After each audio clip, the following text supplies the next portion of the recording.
Welcome to another edition of How Do You Jew with Rabbi Ariel Konstantyn, your host from the Tel Aviv International Synagogue. Last time it was a bit of a serious discussion about Tisha B'Av, the sad Jewish day of the year. However, this time it's a lighter discussion about Tu B'Av. Tu B'Av. What is Tu B'Av? That is the 15th day of the month of Av. It is actually the Jewish holiday of love. Now, growing up, you heard a lot probably about Valentine's Day. Valentine's Day is a holiday of love that is not a Jewish one. It's actually based on Saint Valentine, coming from Italy in about 226 CE. But we're talking now about the Jewish holiday of love, which has tremendous resources and a lot of information and history behind this Jewish holiday of love. So why not celebrate the Jewish one, and let's learn all about it. Now, a number of things happened on this day. The first thing that happened, the Jews were in the desert, and they had to be there for 40 years because of the sin of the spies. The spies, 12 spies, each representative of the tribes of Israel. The 12 tribes entered into the land of Israel for 40 days and toured the land, 10 of them out of the 12 coming back with a very negative report and saying that the land is no good, we can't conquer it, there's no way, and they lacked faith. God was angry with them. The people cried for no reason. And God said, you're going to spend 40 years in the desert as a result of this sin, and this generation will not enter into the land of Israel. This happened on Tisha B'Av, on the sad day of Tisha B'Av. So each year of the 40 years, they would prepare to die. They would dig themselves a grave according to the Talmud and see who would die this year and who would live another year.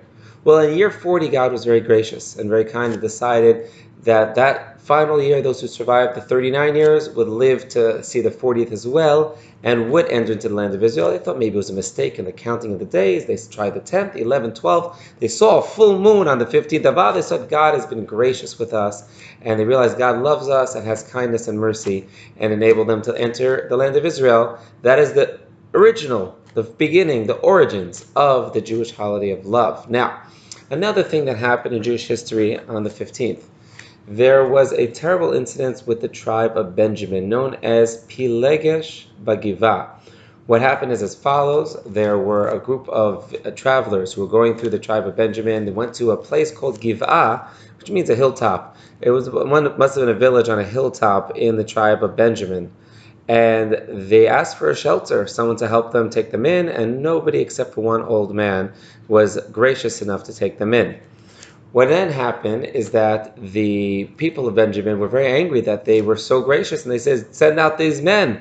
You should not be so hospitable. And the old man said, no, they're my guests. I refuse to release them to you, he says. But he tried to appease them, and he says, you can take either my daughter or my concubine, sort of wife, but be very kind, don't hurt them, but please do not hurt these guests. Well, he took his concubine, and they did terrible things, assaulted her, raped her, and things, unspeakable horrors happened to this poor woman. She came back to her husband, master, and died on his doorstep. He saw it in the morning. He was horrified by this. He sent care packages to all the 12 tribes, showing them what happened. They were horrified by this. How could this happen in the tribes of Israel? How can we allow this? This cannot go unspoken. There must be a movement to say this is unacceptable behavior for the Jewish people. And they demanded that Benjamin turn over the perpetrators of these crimes.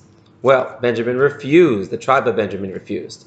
And so then they went to war. They fought a few days, terrible casualties, but in the end, the tribes of Israel prevailed and cut off Benjamin, said, none of us will marry your daughters, basically excommunicating the tribe of Benjamin for defending such a horrible and heinous crime that should never happen amongst the children of Israel.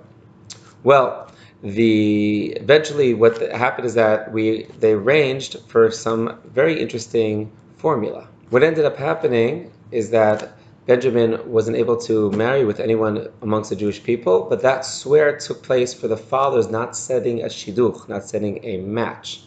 But the children of Benjamin who wanted to get married can choose a wife for themselves. How did that happen? Well, the Talmud tells us a very interesting story. The Talmud says in Ta'anit, Rabbi Shimon ben Gamliel says there were never greater days of joy in Israel than the 15th of Av and the Day of Atonement.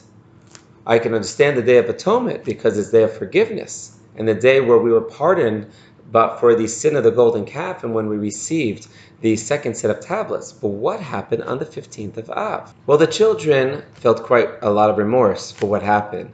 And while the parents swore off marrying any of their children to the daughters of the tribe of Benjamin, the children made no such swear. And the Jewish people wanted to re-include the tribe of Benjamin, seeing their remorse. So a new custom was created. This custom created a lot of joy. What was this custom? According to the Talmud in Ta'anit, in 26b, for on these days the daughters of Jerusalem used to go out in white garments to the vineyards and do a dance, a little hula hula, and basically the men would gather and say, try to pick the one that they would like. The women would say, do not just look at our beauty, don't just look at our family or our wealth, look at who we are and our character. And that way, the children of Benjamin and others were able to choose for themselves a wife and not just be reliant on matchmaking of their parents. That became known as the Jewish holiday of love, the 15th of Av. And that day, when you're allowed to marry anybody in Israel, became a very joyous moment. Now, that has a precedent as well on the 15th of Av, because we have the story of the daughters of Slofchad, 5 daughters, who inherited their father based on their request. They loved the land of Israel, and they were to inherit their father's land because there were no boys. But the tribe of Menashe complained that if they marry out of their tribe, then the land will go to another tribe. And God responded in kind, saying, you're right, for that generation, you would have to marry only within the tribe. But after that generation, it was permitted for them to marry whomever they want. And intertribal marriage was restored. And again, this happened on the 15th of Av. So what ends up being the holiday of Tu B'Av is a holiday where we can express love to anybody within the tribes of Israel and to be able to do so with freedom and joy. So now, what do we do today about Tu B'Av? Not much. We don't say Tachanun, we don't say the sad prayer because it is a joyous day, but we could do more. First of all, send something nice to your loved one, whether it's a card or chocolates or flowers. Just do something nice, spend some time together, show them that you love them. That's certainly a wonderful thing to do. And of course, we know it is Tel Aviv and it's Thursday night, so if you do go out dancing, maybe not at the vineyards, but do so as looking for your partner, not just to have fun, but to try to find the one to establish your Jewish home and to build a Jewish family together. Maybe this Tu B'Av will be that chance. This has been then another edition of How Do You Jew with Rabbi Ariel Konstantyn. I hope you've enjoyed and look forward to seeing you next time.